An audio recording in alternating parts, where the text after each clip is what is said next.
Welcome to More Business, More Life TV. And today I have Lalika and Reka, who you saw them on the previous episode, and also their parents. And now we're going to dive a little bit deeper on what it's like to be a 10-year-old and have your parents and all of you embark on going into the world and living everywhere they can, 52 countries in 6 continents, and what the experience was from their point of view, and now both being entrepreneurial as teenagers. Let's listen in and learn.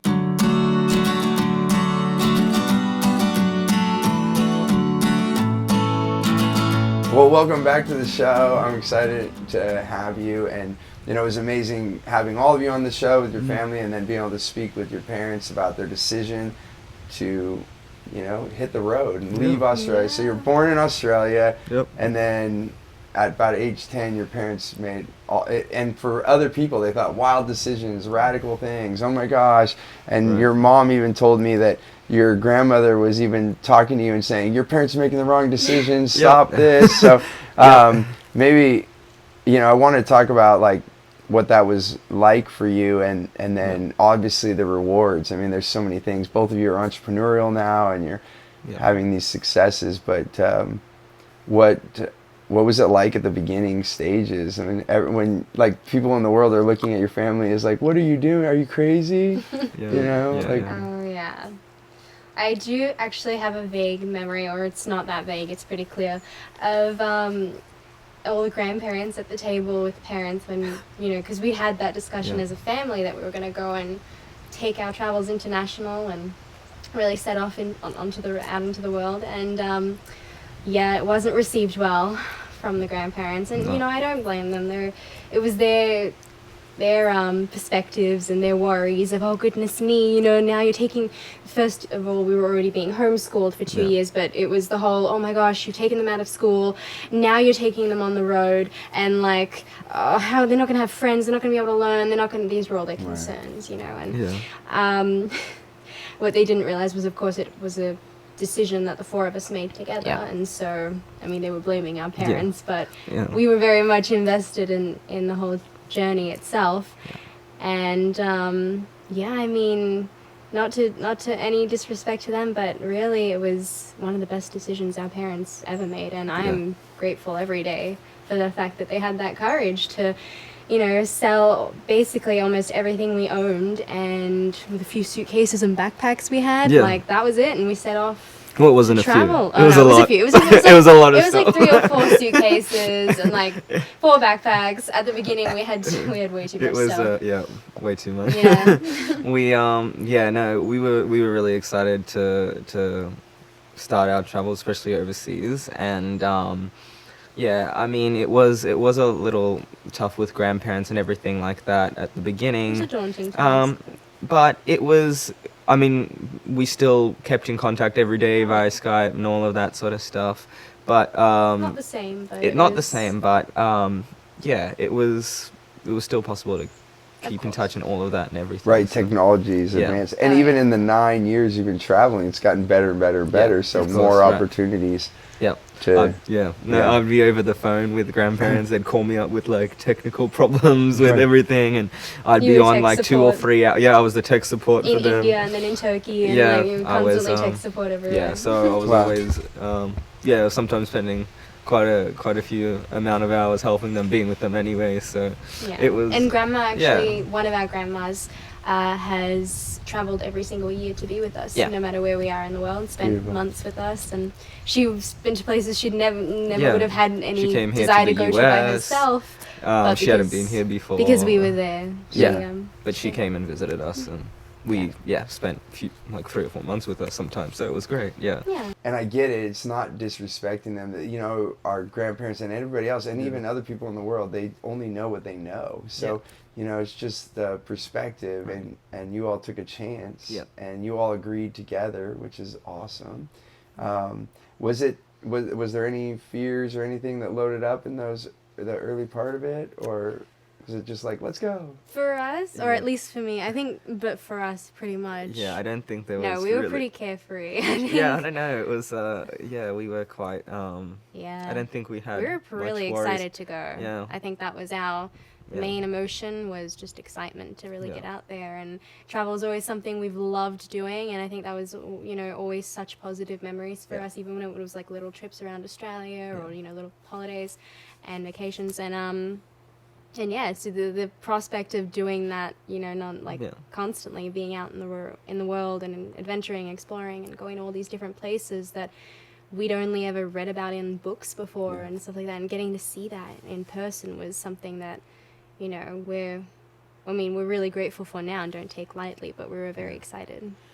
And that's so, thank you for sharing. And when you, as you went through this journey, were there any points where you're like, oh, I wish we didn't do this, or was there anything, or has it been all like moving forward? Just curious if it was always peachy keen, or were there moments no. you're like, Never. oh, no, I know this. Right. There's always tough times with anything you do, right? So, yeah, no, there were definitely some times when it was, you know, one of the things when you do meet a lot of people along the way, and you do meet people from like different countries. You just make, you know, it's you know, all of that from different areas, and you can just like, yeah, it's just amazing how you can meet so many different people from travel and make connections. Just, you know, But there instantly. were, I mean, for me personally, there were some times when I felt a bit more lonely. I felt a bit more like the social aspect was, I would have maybe wanted more in that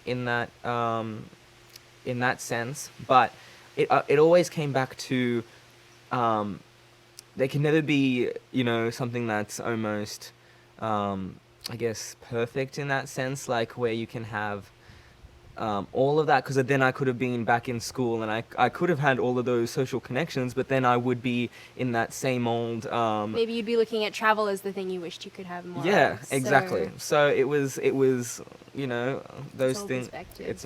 it's all perspective. But that was only just certain times and areas where I felt that, but most of the time it was all pretty good. Beautiful. What would you say has been the biggest? Oh, was there something you wanted to add? Oh, no, just, I yeah. was just thinking, what would you say? And I know it's maybe hard to pick one, but Right. if you were to pick the greatest reward from this 9-year journey, like, yeah, what's the one or two thing, if you want to add a second, that? Wow. I think for me, I mean, it's just like, I think the learning is probably the most valuable thing. Like just learning from all the stuff that we'd seen, we've done, we've experienced, right? It's just, all of that is just, you can't like measure. It's like, it's like invaluable. It's like, or is that the word? Yeah, right. Yeah, I mean, it's really, like, yeah. I mean, when you say that, it's like almost priceless. Is Priceless, that word, right? exactly. Like, that's what I you meant. can't Yeah. even put a price tag on it because going to different countries. You know, we went to Peru and we went up to, like, I don't know how much it is in 13,000 feet, 5,000 meters. 5,000 meters to like this tribe, this Quechua tribe that had only been visited by one other person before, and it was this One other foreigner. one other foreigner that was this National Geographic photographer, right? Mm-hmm. And we met this community, and they were living in, what was it? These little bluestone huts. Bluestone They had, like, huts, no right? electricity, no running water. water, and like they actually heated with llama poo because it was the only fuel that they could get to burn at that altitude. That was just amazing to see, and that's something that is such an amazing experience, Yeah. right? And it's like you don't get that if you're, you know, just in school, textbook. right? Yeah, exactly. You could read about something Yeah. like that, but yeah. Yeah. Well, people are reading about you, hopefully. Oh, Well, they're actually got a listening few and watching. things, They're listening and watching right now. Yeah. Yeah. And if we transcribe this, we could actually say people are reading about you going up into this place. But but you've Yeah. experienced it. Yeah. That's what Yeah. that's And what we're exactly. talking about. on that note especially, I think the fact that, you know, I mean, from, you know, certain times, a lot of kids our age or friends we meet they're isolated by certain, because of their surroundings, you know, a lot of kids, you know, they go to school and, you know, like they have their community of friends and family, and some are able to travel outside of that and some aren't. And I think what I'm really grateful for, what I see as one of the biggest rewards, is that at 10 and 11 years old, we were already out in the real world, you know, and experiencing that, and the highs, the lows, you know, the reality of what's out there when so many kids are only really experience that when they're 18, 19, or, you know, leaving university even, so later than that. And yeah, to recognize the reality of situations all around the world, not just how people are living in Australia, but how they live here, how they live in India, how they live in Asia, Europe, how we're all so similar, and I mean how we're all so different and yet similar in so many ways. Exactly. Right. And you're collecting all that. You know, you're collecting all those experiences and all those knowledges, and you can't take that away. Now the rest of your life, you're taking every bit of all this learning with you, and you wouldn't be, you know, the man that you're becoming and the woman you're becoming without all of that. And so that's just quite amazing. And this has created your ability to see the world and how people live and start creating your own lives. So now you're both entrepreneurial. So maybe tell me a little bit about that, how you're like starting businesses as teenagers, right? Yeah. And most kids don't do that. Yeah. I mean... I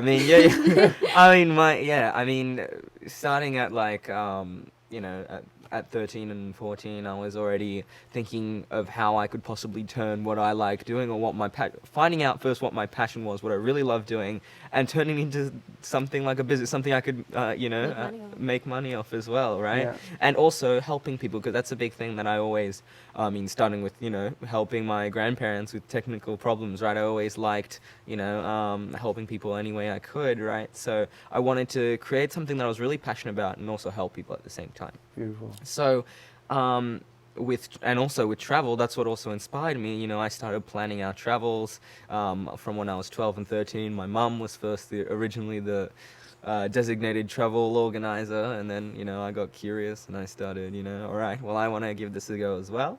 And so I started doing that, and I started helping other people too, friends and family, and I was getting back advice saying, you know, you're actually pretty good at this, maybe you should turn it into a business or something. And I said, you know what, that's not a bad idea. And I did that. So with the help of my family, my dad as well, we launched this website a couple years back, soft launched it. And you know, everybody helped, and you know, Dad was helping with the website, Reka was helping with what advice and what to put and what colors we should have and design, right? And you know, and the writing, probably. Yeah, exactly. Yeah, exactly. And which we'll talk about in a minute. Yeah, and we all put it together as a family, right? And then we launched it, and I started helping other people through our travels. And it's called? And it's called Destinator Travel, which is my Destinator Travel, because when I was around 12 or 13, that was what I wanted to call my first YouTube channel, the Destinator or whatever. And then I kind of, you know, turned that into Destinator Travel, the more kind of travel concierge service. So and that's how you know, I've been doing that now for 2 years now, and I've been, you know, I've served lots of people. You know, we've gone to different events, met other traveling families, and you know, they've wanted me to organize their trips, and I've turned what I you know, love doing into a business. Wow. Right? So, and then I even your dad was telling me off camera that you at the beginning you're thinking, oh, maybe I'll get $30 for this or that, and people are paying you $300 or $1,000, and so you're like making more money than you thought. My first job, I was like, I did like 3-4 hours work. I'd be like, I'm happy with $25. I was like, I didn't value what I was doing that much, and I was so surprised that, you know, I organized this lady's trip, and she was like, you know, $300. You know, this is how much it's worth. You know, right. And for me, because I have a so that's nearly like $100 an hour. Yeah. Congratulations. Thanks. Right. Yeah, that's good money. Not very many people make $100 an hour, and then there you are at 16 making close, like nearly $80-$90 an hour, and providing value to someone, and they're willing to give that money because of what you're giving them. And believe me, I've tried to plan travel, and it drives me nuts, and we'll probably definitely be talking. All right, great. Be a new client.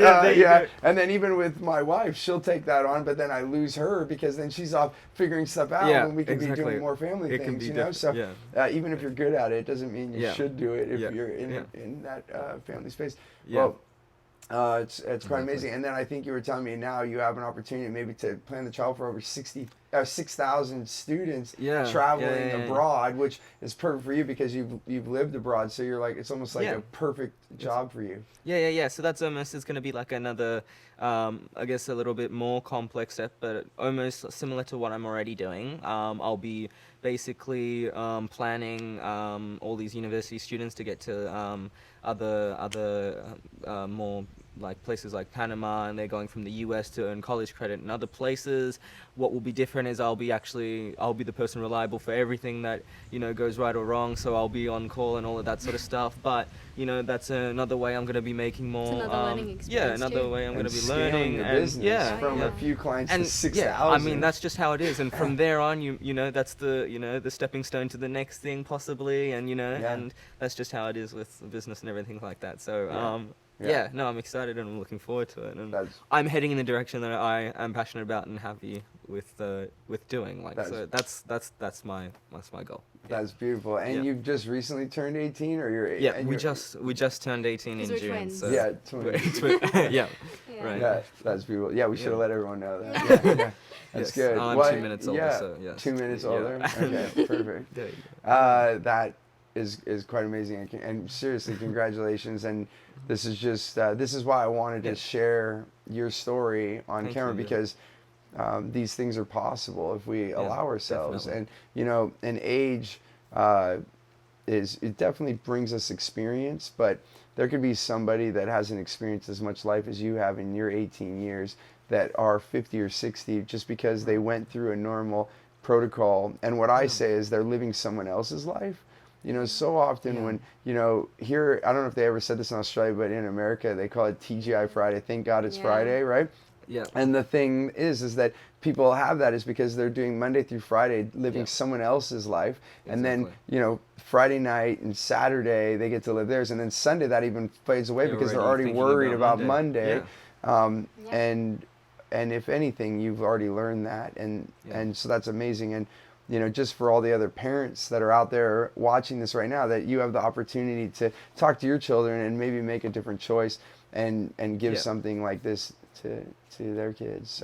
So I appreciate you sharing. Yeah, thank you. Yeah, and if we switch to Reka a little bit, you started as well, like Lalika was saying, is that, you know, like 13, 14, you started writing, I think, right? Well, I've been writing since I was like, 3 or 4. Wow. So writing was my passion always. Okay. First reading, and that evolved to writing. But yeah, and once we started traveling, I mean, I was always creative writing, and then once we started traveling, I started writing these super long emails back to like friends, family, grandparents, sort of chronicling what we've been up to, and you know, they'd get an email that was like 5 pages long because it was filled with all the stuff we'd been doing, and I was just really excited to send that to them. And after a while, my parents were like, you know, instead of sending people like these emails that are going to take them like 50 minutes to read, why don't you start a blog? You know, a travel blog, and share your stories there. And that was something that I was like, yeah, why not? That would be great. And so I started a travel blog called Dreamtime Traveler, and started chronicling all our adventures online there.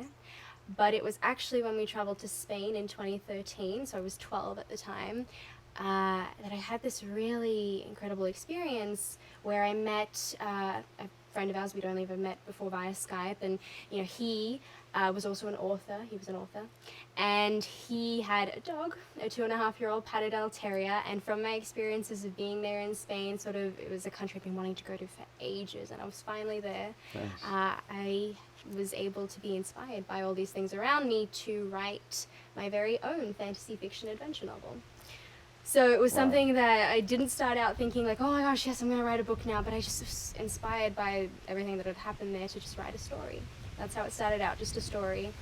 And I spent 9 months writing every single day for like, 10 hours a day sometimes, because I was just so passionate about this story that by the end of it, I came out of it with a 350-page book.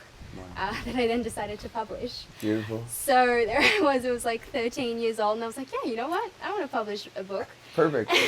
Why not? Let's do it. You know, Yeah, why not? what's stopping me? So it was, I found out there were quite a few obstacles that on the road to publication, and definitely some things in that are were challenging and very tough. And in the end, we decided to go with self-publishing as a route.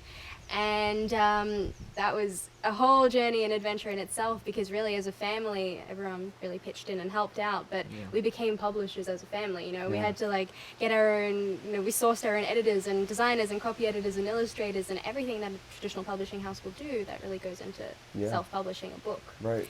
And when I was 14, I self-published my first novel, Dawn of the Guardian. Congratulations. Thank you. Yeah. Dawn of the Guardian. And at 14, just say it one more time. I was 14. Yeah. And then we actually took it on an 18-month book tour, where that was really, I'd never really presented before, and now suddenly every day I was speaking 2 to 3 times a day, sometimes at schools and libraries and bookstores and all these different places, and 2 to 3 times a day, six days a week. Wow. And so that was like 14 to like 16 to and 17. Wow. Because during this book tour, through an interview I did, Hungary's biggest publishing company in Hungary reached out and offered to publish the book in Hungarian. Beautiful. So I got a deal with them to publish it and have it translated into Hungarian, and then we had another 7-month book tour through Hungary. Wow. That actually included a TEDx talk that I had to do in Hungarian. Wow. So that was. Wow. So you speak Hungarian? We do, both of us. Oh, yes. beautiful. So you were able to manage the translation from English to Hungarian to not lose the story. Was that difficult? It was something that the publishers definitely took on themselves mainly to do. But you were able to read your own book. Oh yeah, in Hungarian. Yeah. That's great. And it's actually a trilogy, so I've been writing the sequel for a little while now. But writing's my passion, and that's something that travel was really a really big catalyst for, to be able to really pursue that passion and turn it into a dream that I'd always had. And so I'm really because what if you were in school and you're like, oh, I want to write this book, I don't want to go to school today, I want to spend 10 hours writing this book. Yeah. It's not going to happen. No, and I have so many friends who are actually writers and who go to traditional school, and they do encounter that problem, because it is, it's a trade-off. Wait for summer or whatever, right? Exactly. Yeah. So what a tremendous opportunity. Oh, yeah. So if you, let's do 2 kind of takeaways with the time that we have left. So if you're talking to the youth out there, let's say, probably more of my viewership are going to be more parents, but maybe the parents will have their kids watch this. But if you were talking to kids out there that are maybe in their teens and they're thinking about starting a business, what's like one thing you would tell them to help them?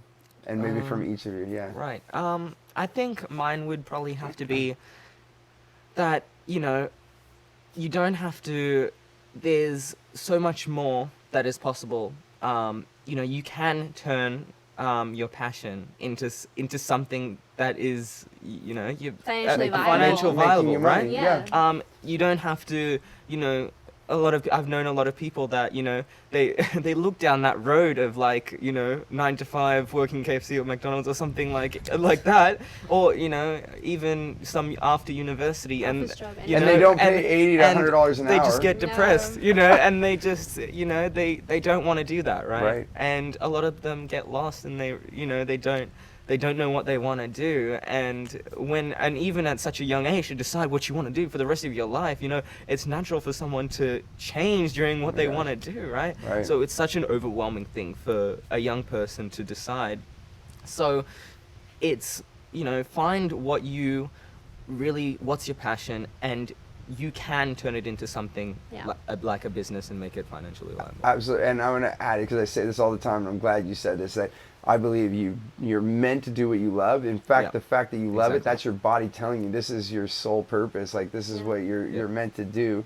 And I have not been stumped yet. I always tell people, bring me what you want to do, and we'll find a way to make money around it. And even I've been shocked at the way people make money. I'm like, oh my gosh, you made a business out of that? And so I have so many stories that we could go over, which we won't have time today. But thank you for sharing that, just to open up to people's mind's eye. That's not just for teenagers. That's like anybody in their life. Yeah, because they might be living someone else's life right now in a job, and then they could actually realize they can choose to do it. It might take a plan. They might have to find a way to quit their job or whatever, but at least they can get on the process, the track to do it. Thank you for sharing. And what would you say your biggest thing for someone, and if you're talking to a teenager or whoever, to make that first step? I would say if it's really something that you're passionate about, have the self-discipline to follow through, because that's, 99.9% of people have amazing ideas, have amazing plans and dreams, but they don't follow through on what they really love, or they get started and then they encounter challenges and they give up along the way, or they think, oh, well, I've hit a few roadblocks, time to, find something else, when really, it's just around that next corner, is what you're really looking for. So I would say keep going and have that self-discipline. And also don't let anyone tell you you're too young to go out and follow your dreams or achieve anything you want to do. And I even say this especially to parents, because a lot of the time parents will say, finish school first, or, and I'm not saying to just get out of school and leave, but I'm saying that it's, you can do anything you want to do starting right now if Absolutely. you want to. And and don't let anyone get in. Don't let anything stop you. In one way, school will always be there, but that drive might not. I once was working, and I think you both know a little bit of my story, but once I was working really, really hard, and I was on a movie set, and we were finishing the shoot, and I only had probably slept a couple hours a night for the last several weeks, and then I had a big shoot the next morning. It was like in the end. It was on a weekend, and I was on this water, and I went out on this pier just to take a breath by myself, because I was also managing all these teams, and this little paddle boat came up. And it was this French guy, and this was in California, but he had a French accent, which I'm not going to do because I don't want to butcher it. But he's like, "Oh, what are you doing?" He was like, thought I was going to fall in the water because he said I looked so tired. And he's like, "What's going on with you?" And I said, and he had his, I don't know if it was his girlfriend or his date or whatever was there. And I said, "Oh, I've just been working really hard, and I'm just really tired. I just came out here to take a breath and look at the water, but I have to go right now because I have to go do the next thing." And then he said this thing that I'll never forget. And I never met this man again. I don't even know who he was. He paddled off, but he said, "Oh, that's a mistake." He said that he said, "Well, why aren't you enjoying your life?" I'll say the one thing else he asked, and then I said, "Well, I'm working right now because this is my 20s." And I said, "And then I'll party in my later years with style because I'll have the means or whatever." And he said that there's things that you'll do in your 20s that you'll never do in your 30s, and there's things in your 30s you'll never do in your 40s, and so forth and so on. There's certain things that we're meant to do at a certain age, and so if we forsake that, thinking that we're waiting, I'll just do this thing and then I'll have that, and then that just doesn't work. And that was a magical moment. Who knows if that was just an angel or what, but something paddled up to me and said, "Hey, you should think about this." And hearing you both say that, and again, the wisdom that are coming out of your mouths at 18 years old is only a product of what this is. That you took this and you took life and you're living life, and learning is endless. It is. It is. I used to say that I'll learn until I die, but now I don't even believe that. I think when I die, I'll learn more. I'll be like, "Hey, here's all the stuff you missed." So it's so amazing. So if any of the viewers, I just thanks so much for being on the show. Thank you for having us. Oh, it's my pleasure. I love telling stories because this show is all about living.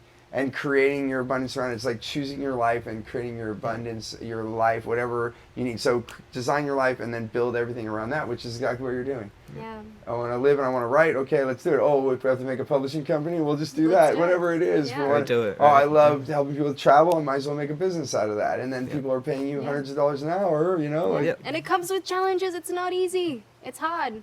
But the reward is there too. Absolutely. And the thing on that, when you're saying hitting those bumps, and I know we're taking the episode a little longer, but the thing that I want to add to that is you don't give up on the dream, you give up on the path.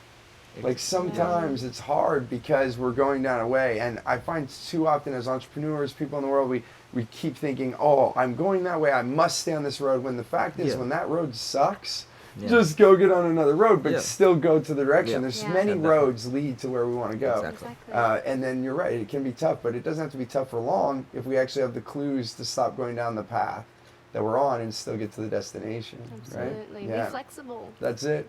It's beautiful. So how can people get a hold of you if they want to know more about travel or know more about your books? Maybe just quickly share that. So I have my business, Destinated Travel. That's destinatortravel.com and Like Destinator. destinatortravel.com. Yeah. And I've also, I don't know, Instagram. Yeah. I've got lalika.kaponay, and that's my Instagram. And Perfect. yeah. Yeah, and we can put stuff in the Kaponay, show Lalika notes and all Kaponay. that. Sure. Yeah. And then for me, you can go online to my website, like my author website, dawnoftheguardian.com, and that has all sorts of stuff about my upcoming events or writings or anything that's happening. And if you want to learn more about like our travels, I chronicle all our family adventures at dreamtimetraveler.com. Awesome. Yeah, and you can also find me on Instagram at dreamtimetraveler. Beautiful. Yep. That's so awesome. I'll be following. And so again, thanks for being on the show. And you.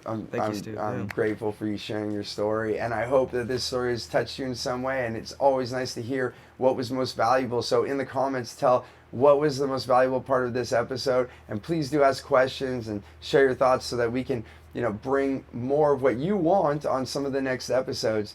Thank you so much for watching. Until the next episode, remember, choose gratitude and create freedom.